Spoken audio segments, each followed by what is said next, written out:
So quick intro to gold zinc plating. I'm going to break this video into two parts. One will go through the materials needed and kind of how to mix the materials. The other is me walking through kind of my setup and the tutorial there. It's kind of broken into a couple different tidbits, but pretty good information if you're looking to do gold zinc plating yourself. The one reason that you may want to do the gold zinc galvanizing is these are brand new bolts. These two are out of the package. This one's in the package. But these are brand new from Honda, and they are silver zinc or just zinc coated and not gold. So with that, I've taken, and this is a pretty good sample, I've taken some brand new axle nuts, and you can see in this one a pretty good amount of detail. It has a little bit of gold hue to it. Again, it's more of the silver. I think they're doing a silver zinc now. And so it has that kind of rainbow hue, but it's not really gold. And so with that, you can see where I did this one first, and it was left in the gold chromate entirely too long, and it didn't take very well.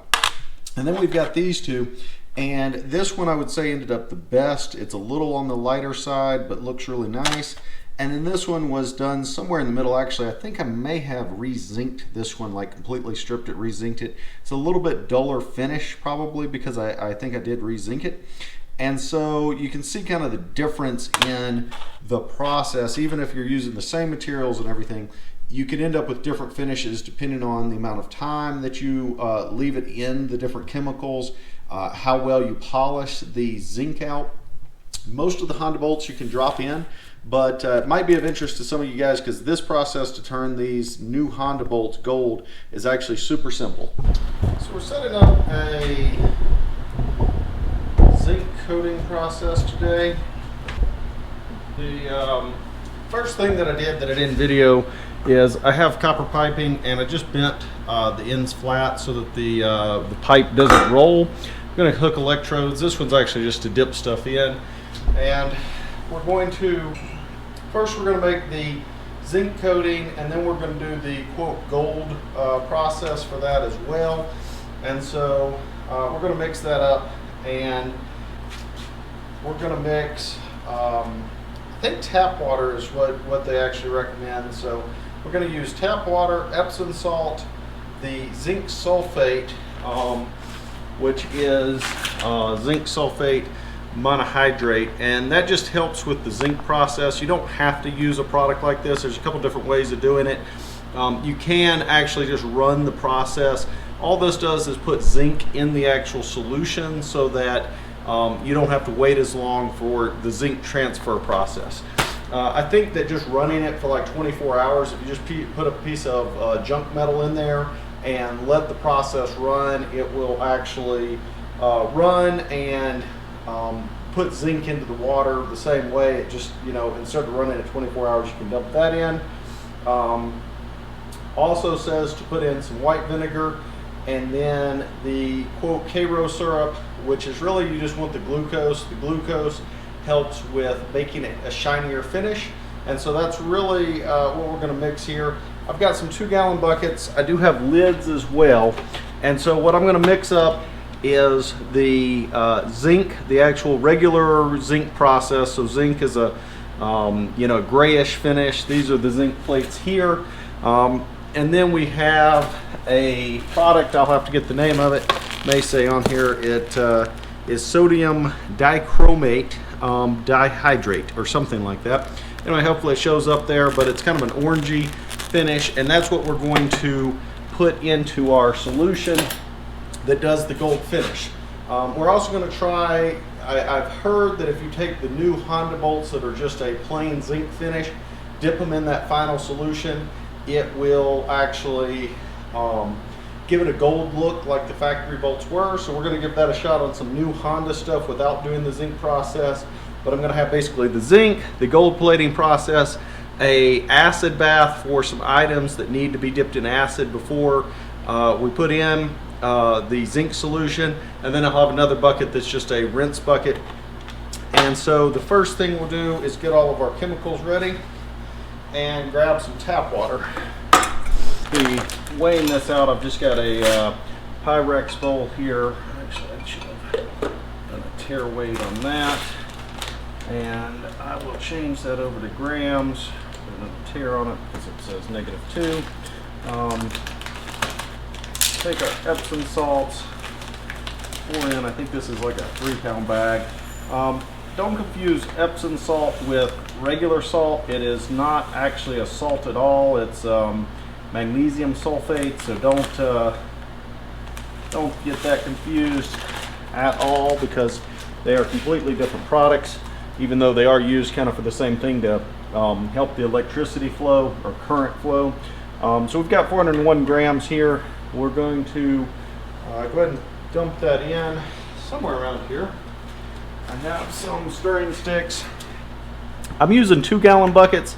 I thought the 5-gallon might just be too much material for myself.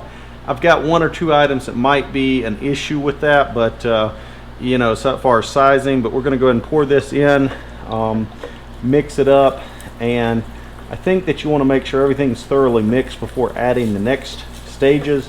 I know with pool chemicals and stuff, if you don't have it thoroughly diluted, some of the things can mix together and be relatively dangerous. And I'm not wearing my gas mask, so I would like to not have anything particularly bad happen to myself today. So I know for like pools, I actually have this muriatic acid. I'm going to put it in an acid bath, but I also put it in the pool to bring the pH level down. And muriatic acid and chlorine, if you mix them together, make mustard gas. And so you know, you have to be kind of careful about making sure things are diluted, or else they can potentially mix and put off harmful chemicals, which I don't think anything here is particularly. I know there's obviously muriatic acid will burn you. There's nothing too particularly aggressive here. But I am doing this in my garage, and you know, anytime you've got acid and battery acid, which I can't remember, battery acid is some other type of acid as well, you have the potential for fumes that could be dangerous as well. And then, yep, that's perfectly good. Keep in mind this is Epsom salt, which is used for, like, you know, baths and stuff, so you have no fear at this point of sticking your bare hand in. Wouldn't do it later on in the process. Now I'm going to put the zinc sulfate in, and we need roughly 130 grams for this mix. Too much of this zinc sulfate. I think it wasn't much more expensive, and so I wasn't sure how much of this process I would run over time. So, like I said, roughly 130 grams. I don't think it's going to hurt to have more than 130 grams in there, quite honestly. So again, it should help with the process if anything. So we'll got 156. I assume that some will be left over in this bucket. And actually it came out pretty clean. So we will stir that in. There's in this, or 6 liters in. And so I'm going to run about 260 mLs of white vinegar here. And we're just going to measure that out in our Pyrex. That is 250. There, maybe slightly too much. I won't pour all of it in. Close up our zinc sulfate here. And then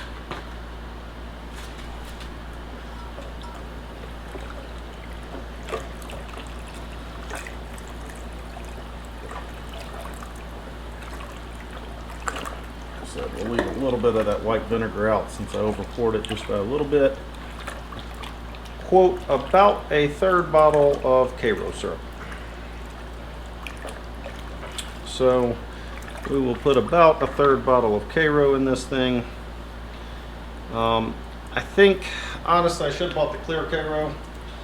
Probably regret that later on, but since this is what I have, and I know that it has glucose in it, I'm not too worried about it. Have to run this process if you don't want. The glucose just helps give it a better finish before you're done. So we'll start easing our Cairo syrup in here and see how that's mixing. That is definitely making it darker. Go figure, but you know. And we'll call that good for the K-Rose syrup. Looks pretty well mixed. And again, I've got enough material to do this. If I screw up the solution or don't like it, you know, I can always go and make more. I bought plenty of the zinc sulfate. I've got plenty of the Epsom salt, so not a huge deal there. The gold plating process would be slightly trickier, I think, because I think I've got about enough to do one batch of the zinc process, so, or the gold plating process, I should say. So, so we're going to set that over to the side here for right now. I bought this power adapter here. You can see it has different volts and current, so you can do different voltage and everything. I've read a lot of different things about voltage and current. I believe it's depends on whether you're doing square footage, but it's you always want to run somewhere around probably 3 volts is what I've heard is pretty good. And then for the current, it is based on time. So if you run lower current, it takes more time. If you run a faster current, it's quicker. It also depends on if it's a flat piece, you can run it faster. If it has more intricate details, you need to run a little slower. And I can't remember, I think it's like 160 milliamps per square inch that you're covering, something like that. So we're going to go ahead and plug this guy up. Actually, I'll do it on the screen, I guess, since I'm going to get it set up here. And take my stirring stick. It looks like that's well mixed, so no real issues there. And we'll just set our stirring stick in the extra bucket. Different people do this differently, but it appears that if you can do it, putting a plate on either side is we'll go with an ideal scenario. Not sure, I haven't seen people do, I don't think you want to put the lead, I think that you want to make sure to keep the lead out of the water. You do want the positive onto, you want the positive lead on the zinc. I'm going to hook the negative side obviously to the copper tube here and run it across, and then put I've got some copper wire around here somewhere, and so if I decided to run multiple pieces, I can run multiple pieces with multiple pieces of copper. And since I happen to see it, I have a previously cleaned up, this is actually the e-brake, and I bought a brand new one, but I think that it could be used for a junk piece of metal. Certainly don't see why not. So we will attach it there, and then disconnect our negative, pull this guy around, and again, just to get us started, that should get me somewhere in life. And then we'll turn this guy on, and I'm gonna turn our voltage down. The good news is I see instant bubbling. I don't think I wanted to see quite that much bubbling, and so we're going to turn our amperage down. I mean, that piece is pretty small, and so we're going to turn that down to about 1.5. My voltage is bumped a little too much, I think.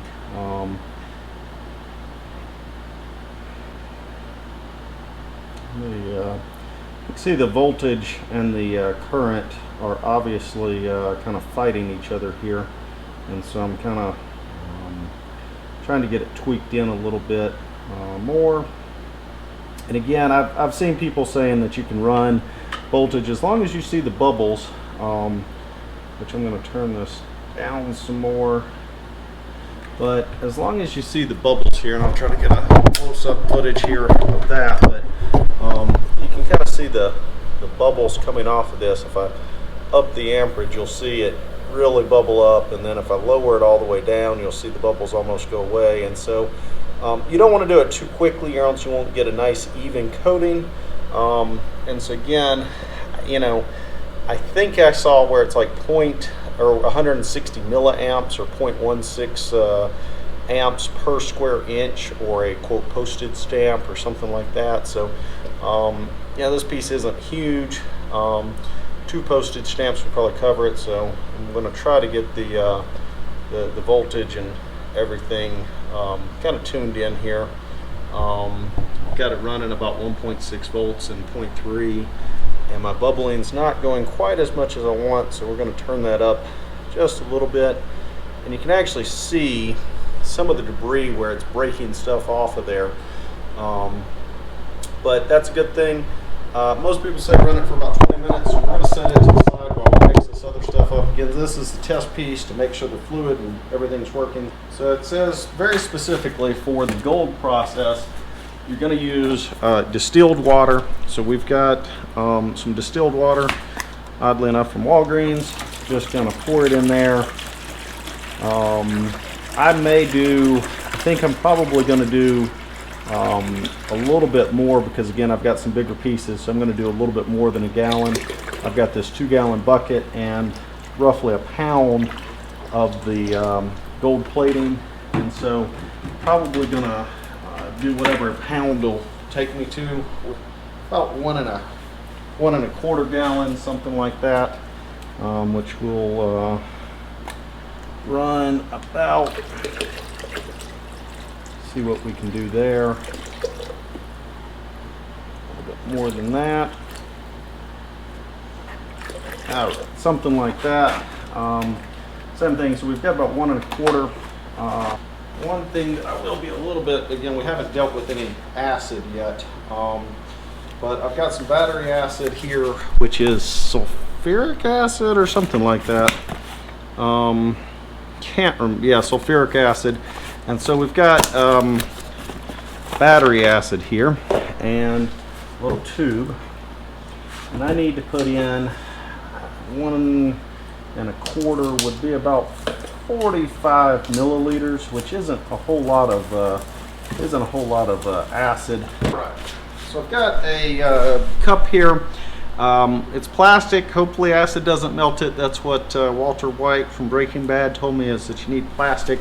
But I think it's a specific type of plastic that I probably don't have here. I need 3 of these, just FYI, because they are roughly 15 mLs a piece. And so we're going to pour out roughly 3 of these, give or take. And you always want to add acid to water, prevents splashing and things of that nature. And then we'll put it back in its box. Stir that up just a little bit. Again, got a good stir here. So, all right. So we're going to put our battery currently as it would be, and then again we've got our sodium dichromate, whatever it is. Looks like the baggie might be open or not. No, looks like it's closed. And I'm going to pour this entire baggie here in. It's about a pound, and so we're going to just pour the entire bag in, and it will have an orange color. We knew that, and then we'll be ready for our gold processing. So I bought these 2-gallon buckets at Home Depot. Again, I thought the 5 would be maybe a little overkill for what I needed, minus maybe my jack if I decide to do it. And so we'll stir this up. Looks like it dissolved pretty quickly, honestly. But and stir that guy up, pull chemicals again. And so we're going to put roughly 400 mLs in there. So we've got our uric acid here, and we're going to stir this in. And again, this is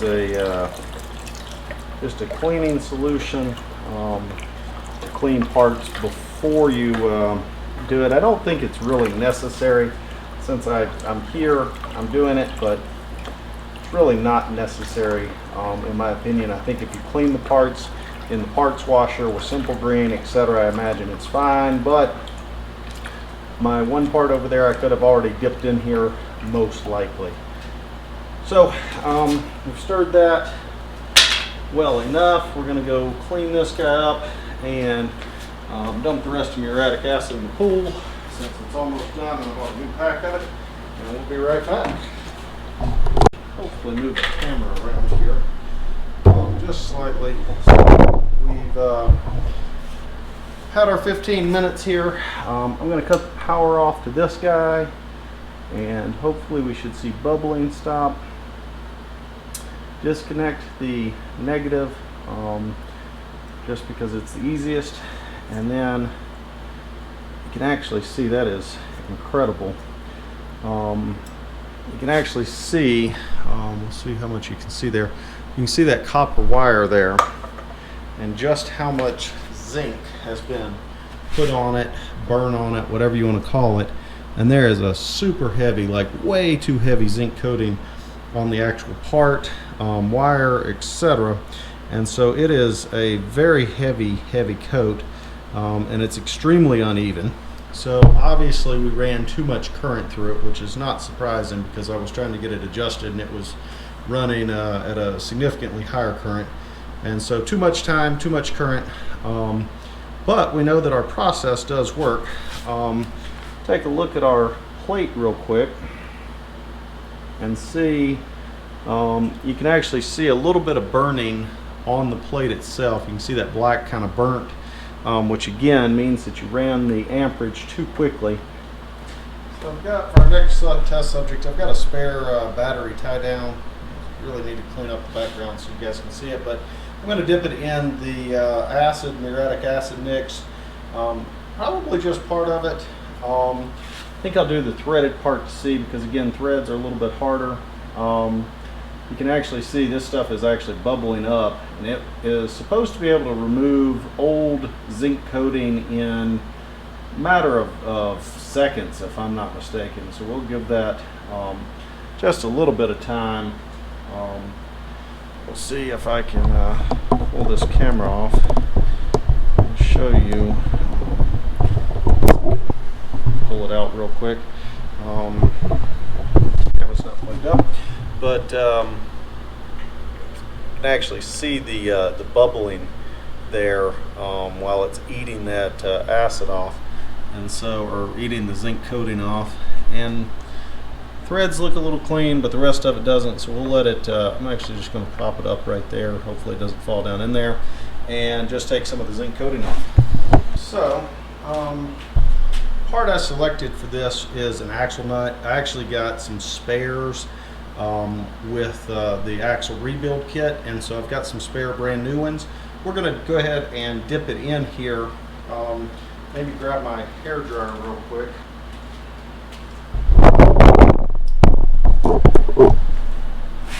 All right.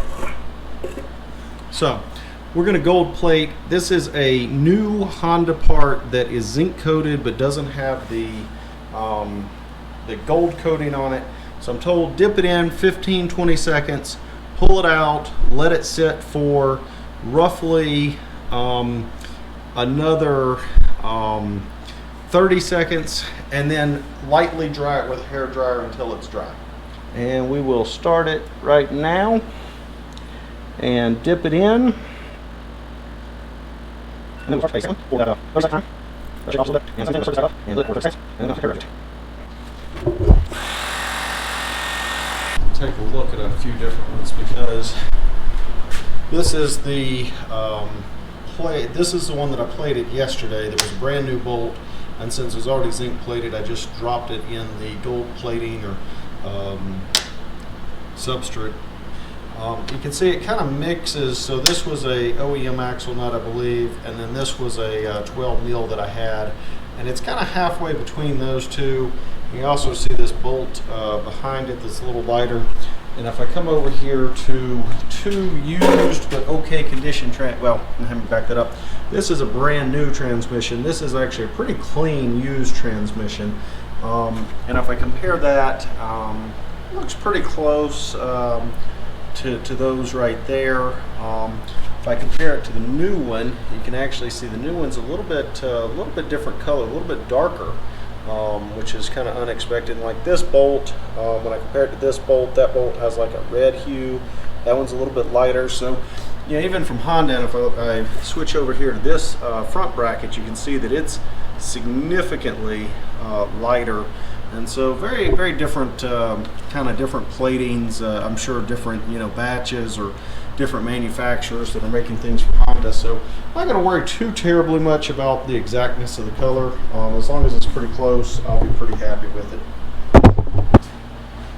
All right, and so I'm going to put this back in our solution over here to zinc coat it real quick. So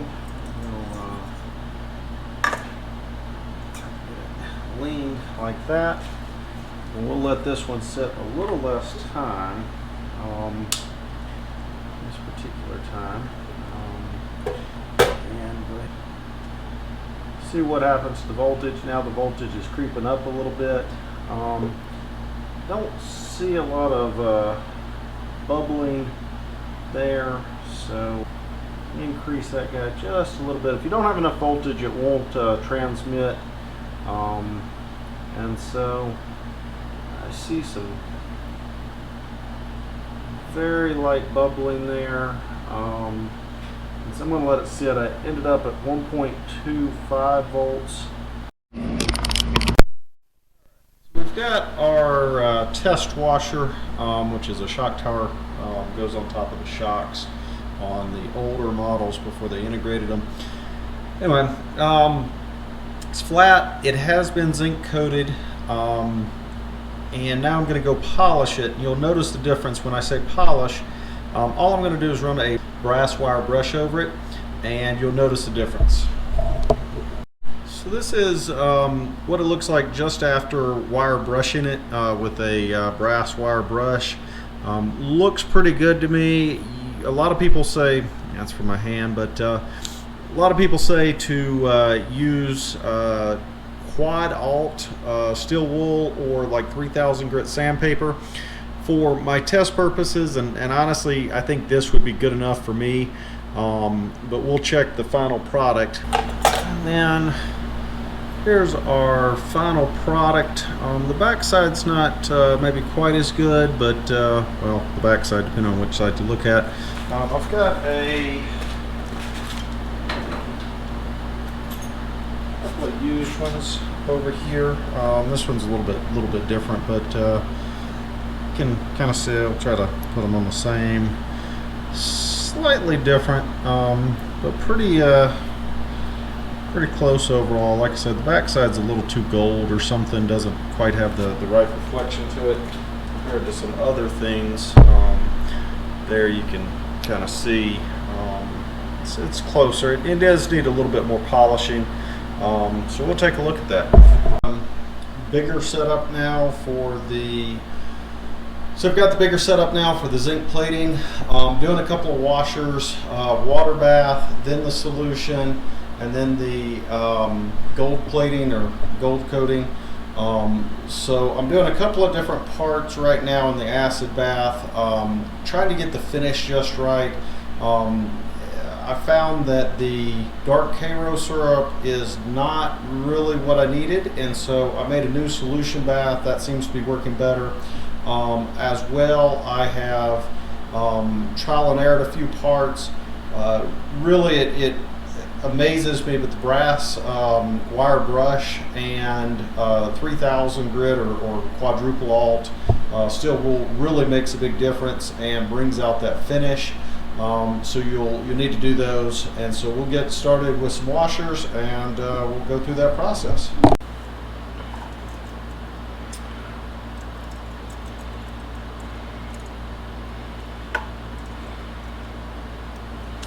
So we've got our washers here. I don't know if you'll be able to see that, but pretty clean at this point.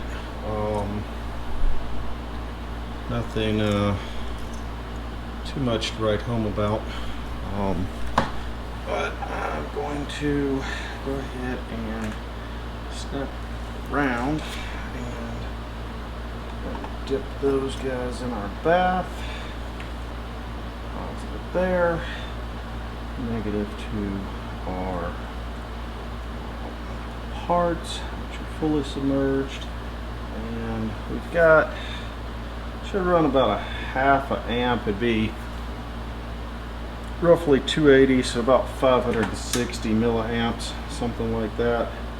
And 568, and let it run. I'm not sure with, I got some new anodes, zinc anode rods, which are actually made for air conditioners in here. It's made to wick moisture and stuff away, I guess, prevent corrosion of your evaporative cooler. So I stuck 2 of those on either side. Don't know how those will work, but I do see some bubbling, so I assume it works. Again, I've got, instead of 1 plate, I've run 2 plate setups, etc. And so I'm going to try the 2 plate setup this time, see how that goes. And then I've got our new lug nut that was not successful yesterday, and dipping it in the uric acid to get it all cleaned up, and we'll run it as well here in a minute. I'm gonna probably do it separately, but I really want to do the washers to attempt to get a good solid process down that is very consistent. So I'm going to give it a shot here for a little while, which seems a little particular. I was about to take it out and inspect it real quick, but you can actually very clearly see, I don't know how it shows up on the camera, but one of those definitely is getting some plating to it, and the other one not so much. Stripped or something, and so I'm not sure. It seems a little bit odd, but let's see what they got for us. And similarly, I would assume I should be able to put that in there. And it's interesting because I immediately see bubbles coming off of the axle nut there. And again, all I did was cross the pipe so that it hits this pipe and gets electricity from it. So I have to take a look, maybe re-dip that one. If it's not getting plated, maybe there's still something on it that's preventing it. You can see this. Definitely the wire and everything has definitely already has a zinc coating to it. And I'm actually going to go ahead and pull the one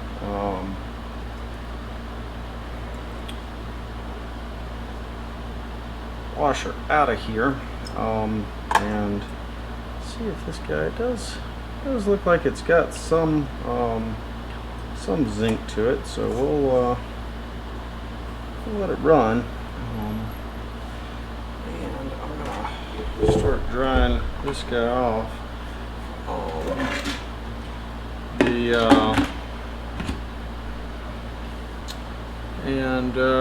I don't know how well you'll be able to see that, but it's really quite ashy. I'll take a picture of it, maybe hopefully remember to add it to the video, but it's very ashy right now, and everything, and some imperfection. Now you can really see the shine, right? It's not that dull finish, it's really shiny, and it is zinc coated, so we'll throw it back in. A lot of people do 2 or 3 coats, so we'll do another coating. See how that finishes up while we do these other 2, while we take out, looks like my second one here may have finally started getting a little zinc on it as well, so we'll switch these guys out. I'll take this other one inside, and then get this one out here for a little while, and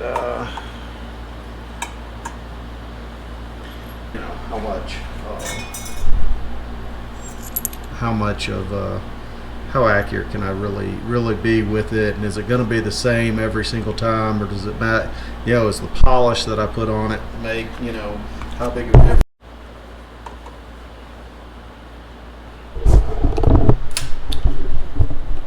So I'm not sure. The GoPro shut off, so I'm not sure what all was happening. But like I said, based on the square inches I got, that I can run this about a 2.2, but I don't know how much you can see, but I've got bubbles coming off of it, and a lot of people say, based on the part condition and temperatures and everything, it varies, and when you start seeing bubbles, it should be plating pretty well.